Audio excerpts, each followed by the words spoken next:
Amigos, bienvenidos nuevamente a su canal Rumbo Médico. Yo soy Dr. King y en esta ocasión veremos el tema de electrocardiograma. Lo titulé electrocardiograma para principiantes y para ENARM porque invariablemente siempre viene una pregunta en los simuladores, en el alarme viene una pregunta y generalmente viene como una imagen. Entonces vayamos a ver los aspectos más relevantes de un electrocardiograma. Y para interpretar un electrocardiograma hay que recordar que hay tres puntos importantes. El primero es la frecuencia, el segundo es el ritmo y la tercera es determinar el eje cardíaco. Como cuarto punto veremos algunas mediciones especiales que se pueden hacer.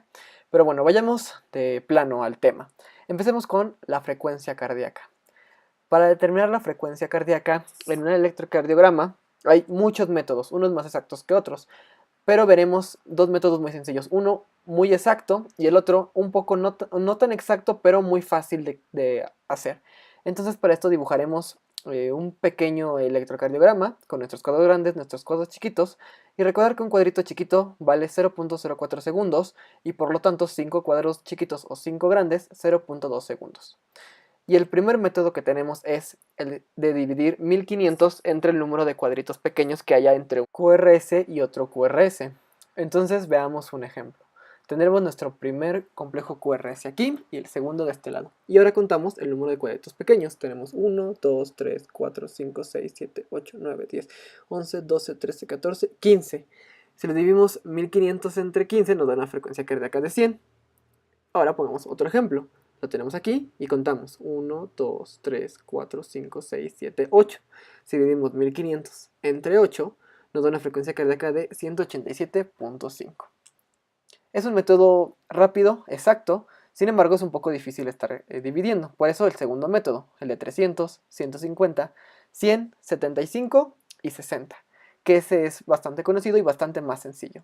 No movemos nuestro QRS del ejemplo anterior y ahora ponemos uno de nuevo en la primera posición que el original. Recuerdan que el primero había dado 100, bueno, ahora vean cómo contando los cuadritos 300, 150 y 100 y coincide exactamente con nuestro primer ejemplo. Pero ahora hagamos un ejemplo en el que no cae exactamente en el límite de un cuadro grande. Por ejemplo aquí, queda entre 100 y 75. Entonces, ¿qué es lo que hay que hacer? A 100 restarle 75, nos quedan 25. Y si 25 lo dividimos entre 5, nos da 5. Es decir, que cada rayita de cuadrito pequeño nos va a ir disminuyendo, aumentando 5 de frecuencia cardíaca, como ustedes lo quieran ver. Y vean que aproximadamente nos da 85 de frecuencia cardíaca. Y si usamos el método de dividir 1500 entre el número de cuadritos pequeños, nos da una frecuencia cardíaca de 83, que es bastante cercano. Y es un método francamente mucho más rápido y mucho más sencillo de realizar. Pero bueno, ya tienen esos dos métodos y con eso debe ser más que suficiente para el ENAR. Lo siguiente es determinar el ritmo de un electrocardiograma. Empecemos con determinar cuándo es un ritmo sinusal. Lo primero es ver la onda P, la cual tiene que ser positiva en 2, 3 y ABF, y negativa en ABR. El segundo punto para que un ritmo sea considerado sinusal es que tiene que tener una frecuencia cardíaca que esté entre 60 y 100 latidos por minuto. Y el último punto fundamental es que toda P preceda a un complejo QRS, es decir, que de una P le siga un QRS y viceversa. Podemos hablar de otros ritmos, pero bueno, eso lo veremos más adelante. Ahora, otra cosa importante es ver las derivaciones del electrocardiograma, es decir, qué derivaciones representan qué cara del corazón. Para esto vamos a hacer un pequeño dibujito. Vamos a dibujar el corazón con su ventrículo derecho, su ventrículo izquierdo y el septo. Y ahí más o menos esquematizadas las aurículas. Vamos a moverlo un poquito para que no nos estorbe y tener un poco más de espacio. Y ahora sí, borramos esto por aquí. Aquí ya me llevé la S. Vamos a, pues listo, ya está. Ok, ahora sí. Entonces vamos a dibujar ahora nuestro triángulo de Einthoven. Como recordarán, esto nos ayuda a representar las derivaciones. Entonces, del lado izquierdo tenemos a la derivación número 3, ¿no? Del lado derecho la 2, en la parte superior, bueno, aquí abajo ABF, en la parte superior 1 y ABL ahí en la parte de ahí y ABR. Listo. Entonces, si lo vemos así es bastante gráfico. Ahora, agreguemos las derivaciones precordiales, que recordad que estas van desde B1 hasta B6. Y ubiquémoslas más o menos en el espacio, como van B1, B2, B3, en la punta B4, B5 y B6. Ahora sí, ya con esto es mucho más fácil visualizar qué derivación representa qué cara. Por lo tanto, la cara inferior va a estar representada por 2, 3 y ABF. Y ahí lo podemos ver, 2, 3 y ABF. Muy bien, seguimos con la siguiente cara, la cara lateral superior, que va a representar por 1 y ABL. Y aquí está, 1 y ABL. La siguiente cara es la cara lateral inferior o baja, y está representada principalmente por B5 y B6. Ahora la siguiente cara sería la cara anteroseptal, perdón, la cara anteroseptal, la cual va a estar representada de B1 a B3. Y vean, ahí está la línea, ¿no? B1, B3 y antes del septo. Listo. La siguiente cara que vamos a estudiar es la punta, que ya habíamos dicho que era B4. Y finalmente, la última cara sería la cara anterior larga o anterior extensa, la cual va a estar estudiada por las derivaciones precordiales, es decir, desde B1 hasta B6, ¿no? Otra de las preguntas que llegan a hacer en los simuladores es cómo evaluar la cara derecha del corazón. Para esto vamos a usar las direcciones derechas, es decir, B3R o B4R o D, como lo quieran ver, R de right en inglés o D de derecho. Pero bueno, ya con esto tenemos todas nuestras caras del corazón, ya vimos frecuencia, ya vimos ritmo y ahora procedamos a estudiar el eje del corazón, lo cual es algo bastante sencillo. Entonces, para determinar el eje cardíaco tenemos que primero dibujar nuestro plano cartesiano con nuestras dos derivaciones principales, las que nos ubican en espacio, es ABF y D1. Nosotros hay que recordar que gracias a estas derivaciones podemos dividir en 4 cuadrantes el plano cartesiano, ¿no? Es decir, el normal, el desviado hacia la izquierda, el desviado hacia la derecha y hacia arriba, y el desviado hacia la derecha. Ahí vamos a corregir un poquito. Listo. Entonces, desviado hacia la derecha. Esto determinado, claro, dependiendo si ABF o D1 es positivo o negativo. Recordar que D1 es positivo hacia la izquierda, ABF es negativo hacia la derecha, D1 apunta a 0 grados y ABF apunta hacia 90 grados y, perdón, corrijo, positivo es hacia abajo, 180 y menos 90. Entonces veamos que hay que estudiar primero ABF y D1, son las derivaciones en las que nos tenemos que fijar en primera instancia. Y entonces, si ABF es positivo y D1 es positivo, nos encontraremos en el cuadrito verde, donde el eje es normal. Si en cambio en D1 es positivo y ABF es negativo, estamos en el cuadrito rosado. Si ABF es positivo y D1 es negativo, en el naranja. Y si ambos son negativos, en el amarillo. Ahora, si nosotros nos encontramos en el cuadrito verde, podemos afirmar que el eje está normal y que se encuentra entre 0 y 90 grados, ¿de acuerdo? Si se encontrara positivo y negativo, como en este ejemplo, podemos afirmar que el eje se encuentra entre 90 y 180 grados. ¿Sale? Es algo sencillo, muy fácil. Ahora, entonces este es el primer método de los 4 cuadrantes, donde solo podemos decir si el eje es normal o no y más o menos delimitar cuántos grados. El segundo es uno muy conocido, el de la isoeléctrica o isobifásica, donde nosotros tenemos que determinar cuál es la derivación con el mismo voltaje y después ahí buscar su derivación perpendicular. Vamos a mover un poquito este esquema para tener un poco más de espacio. Y ahora sí, para empezar con este método, recordemos la mnemotecnia que Flor tuvo 3 hijos, para así recordar que tenemos ABF, ABL y ABR, y sus derivaciones perpendiculares son 1, 2 y 3 respectivamente. Entonces de ABF es 1, de ABL es de 2 y de ABR es de 3. Entonces volvemos a poner nuestro plano cartesiano de 1 ABF y ahora sí vamos a ubicar el resto de nuestras derivaciones, ¿sale? Entonces, aquí tenemos que de 1 es ABF, bueno, eso ya queda muy claro. De 2 es ABL, entonces aquí dibujamos nuestra derivación 2, que esta está a 60 grados, hay que recordar, y ABL, ¿sale? Muy bien, 60 grados de 2 y ABL a 150 grados. Luego ubicaremos ABR y D3, entonces primero vamos a ubicar nuestro ABR, donde ABR va a estar a 30 grados, y nuestro D3 que va a estar a 120 grados. Entonces aquí terminamos de dibujar nuestro ABR y finalmente nuestro D3. Y ya tenemos nuestro plano completamente dibujado.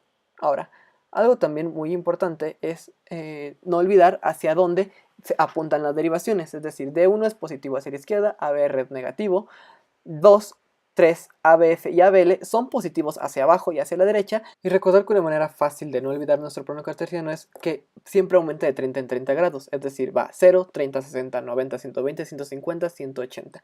Y también que después de cada letra va un número y después una letra. Es decir, en este ejemplo, ABL le sigue D1, que es un número, y luego otra letra que es ABR. que es una letra, y después otro número que sería D2, y así podemos recordar fácilmente la composición de nuestro plano cartesiano, es decir, siempre aumenta de 30 en 30, y que también después de cada letra va un número, y después de cada número va una letra, y es muy sencillo armar nuestro plano cartesiano y no usar solamente la memoria.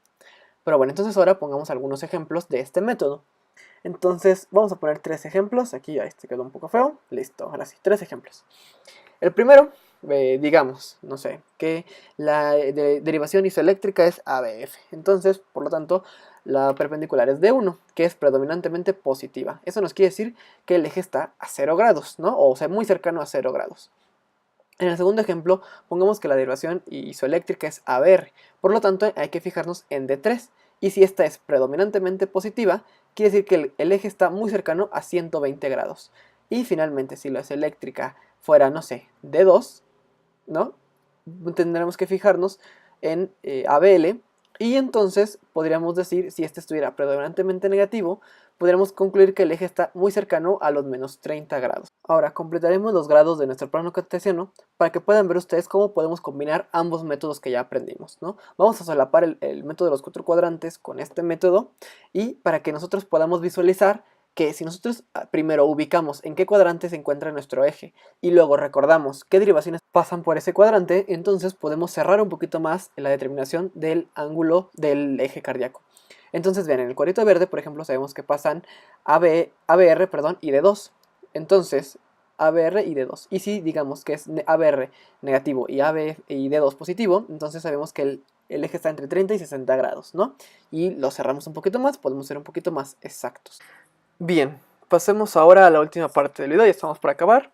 Veremos ahora las mediciones especiales que podemos hacer, ¿no? Y esto entre comillas, no vamos a ver muchas, solo veremos las más importantes. La primera es el crecimiento de aurícula izquierda, el crecimiento de aurícula derecha, la hipertrofia de ventrículo izquierdo, la hipertrofia de ventrículo derecho y los bloqueos auriculoventriculares, que sabemos que hay de 3 grados. Entonces empezaremos a analizar los crecimientos auriculares. Para esto sabemos que esto está representado por la onda P, que una onda P normal tiene que durar menos de 0.12 segundos o 3 cuadritos pequeños.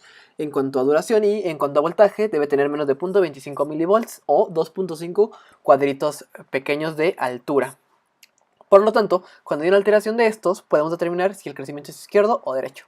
Cuando nuestra onda P dura más de 0.12 segundos y tiene una morfología como una M, es una P llamada mitral, y entonces es un crecimiento de aurícula izquierda. Cuando por el contrario dura más en voltaje, es decir, más de 0.25 milivolts y tiene una forma combinada, decimos que es una P pulmonar, y es decir, característico de crecimiento de aurícula derecha. Los hipertrofias los abordaremos más adelante con algunos ejemplos, pero ahora vámonos a los bloqueos, que pueden ser de 3 grados, primero, segundo, que se divide en Movitz tipo 1 y Movitz tipo 2, y de tercer grado. Entonces, para el de tipo 1, sabemos que el PR es constante, sin embargo, este va a durar más de lo normal, cuyo valor de duración va de 0.12 a 0.2 segundos. Entonces eso hay que acotarlo para que nosotros sepamos la normalidad y poder evaluar cuándo es anormal. De 0.12 a 0.2 segundos, que equivale de 3 a 5 cuadritos pequeños, ¿no? Muy bien. Ahora seguimos con el Movitz tipo 1, el cual el PR se va a ir alargando hasta que de repente un complejo QRS no va a conducir el impulso eléctrico. Y entonces podemos concluir que el PR es variable, a diferencia del tipo 1 que era constante. En el Movitz tipo 2 el PR vuelve a ser constante, sin embargo va a haber un complejo que de repente no va a conducir.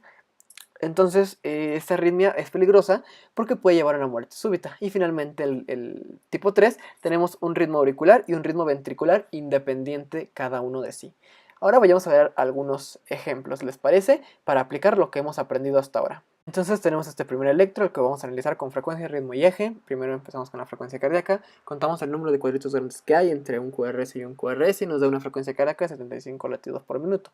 Ahora el eje, vemos D1 que es positivo, ABF es positivo, entonces el eje está entre 0 y 90 grados. Y si buscamos la isoeléctrica, que es de 3, y ABR, que es su perpendicular, podemos decir que más o menos el eje está a 30 grados. ¿Sale? Y el ritmo es sinusal, como pueden analizarlo. Vamos al segundo ejemplo. De nuevo, la frecuencia cardíaca nos da más o menos 75 latidos por minuto aproximadamente. El ritmo es sinusal, ¿no?